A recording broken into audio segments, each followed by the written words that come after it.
Fisher, and today I'm talking about my nonfiction book talk. I'm doing a nonfiction book talk on Women of the Frontier, 16 Tales of Trailblazing Homesteaders, Entrepreneurs, and Rabble-Rousers. A summary of this book is that it is a compilation of 16 stories about pioneering women. These women lived throughout the West. They each had very different experiences, living in many different ways.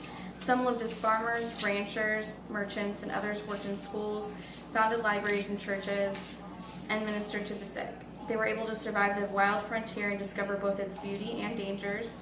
The author uses journals, letters, and songs of these women to describe their personal accounts of life on the frontier. The impact these pioneers had on the region, specifically on the people native to the area, is also discussed. Their stories are tales of courage, adventure, and enduring spirit. So my justification for using this book is that it's a winner of the Notable Social Studies Trade Books for Young Readers for 2014. It would be great to use in any social studies class with a focus on the American West, or with any classroom with a theme of Wild West or pioneer or notable women. This book provides an interesting biographical account of actual pioneering women and is an insightful description of life on the American Western frontier. This would be a great option to use in a broad overview of the different kinds of lives these people had during this time of westward expansion. It also has so much information about the different regions of the West, the landscapes, and the native peoples that inhabited these areas. I could see many ways to incorporate it into lessons specifically for language arts classes. It would be great to assess reading comprehension, learn vocabulary, and improve writing skills. There are many ways to differentiate learning using a variety of projects and assignments that would facilitate a deeper understanding of the content, as well as allow students to develop their reading and writing skills. So just a preview of this book. It has different sections about specific things. The first chapter is Many a Weary Mile, which is more about traveling through the West. Give Me a Home is about making a home in the West. A Woman That Can Work. Now the Fun Begins. Great Expectations for the Future, Class of Cultures. So under each of these chapters that's about something specific about life in the West, they have accounts of 2 or 3 women in history. And as I said before, they use the letters and journals of these women. So they're actual historical accounts, and they're really interesting. And each woman's story kind of correlates to that chapter of what they're trying to talk about. So for the before, during, and after assignments, I've created one for each.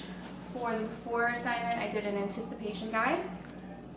So basically, this activates any prior knowledge, it builds interest, and it challenges or supports any preconceived ideas about the book before you start reading it. So here there are questions or statements, and before you start reading, you'll either write an A or a D for agree or disagree.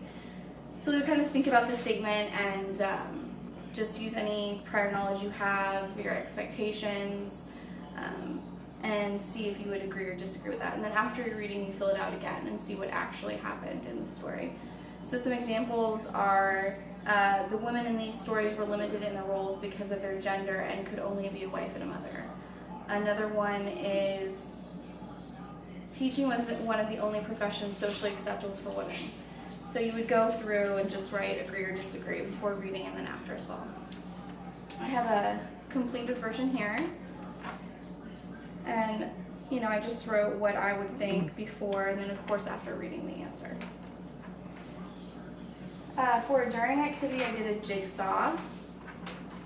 So for this activity, again, it's during reading. You would get into groups, small groups of probably 3 or 4 people, and you would each have a topic. You would go through and write important ideas on the topic, a summary, other important facts or interesting facts, and then you would meet with other groups and get their information from their topic. So it's a great way to research, collaborate with other people in a small group, and then be able to focus on one specific set of information and get the other information from other students. I have a filled out version here. So of course it's specific to this book. And for the topic, I just did one chapter. So the first chapter is Many a Weary Mile, and it's about Margaret Reed and Amelia Stuart Knight. So the first group would do that chapter with those two women. And you go through write important ideas, a summary, other facts, and then these are the other chapters and women that the other groups would do. So you would do this part and then meet with each other group and write the information there. My after activity is a raft writing activity. So I thought something great to do with this book would be to do a simulated journal where students write from the point of view or perspective of one of these historical women. And they'd have to read through the chapter and, of course, read the account of the woman. And they could do, 5 to 7 different journal entries based on the information that they've read, sort of go into depth about what they might have been thinking or feeling, what they went through, and expound on that. So this is something that would be great to do before they started that, because it determines the role of the writer, their audience, the format, and the topic. So it kind of allows them to think about what they're going to be writing before they start writing it. And so again, here it just says the role of the writer, who are you as the writer, the audience, to whom are you writing, the format, and what format are you writing, the topic, what are you writing about. And you just expound on here. This is the filled out version that I did. So if I was doing Margaret Reed, the role of the writer would be a woman traveling west to Oregon in 1846. This is during the California Gold Rush and migration west for wealth and prosperity. The audience would be herself, because it's a personal journal. The format would be a personal journal, and the topic would be experiences, thoughts, feelings. So it just helps the students to know sort of like what they're writing about. So this is an example of a before, during, and after activity you could use. And this is my nonfiction book talk on Women of the Frontier, 16 Tales of Trailblazing Homesteaders, Entrepreneurs, and Rabble-Rousers. Thank you.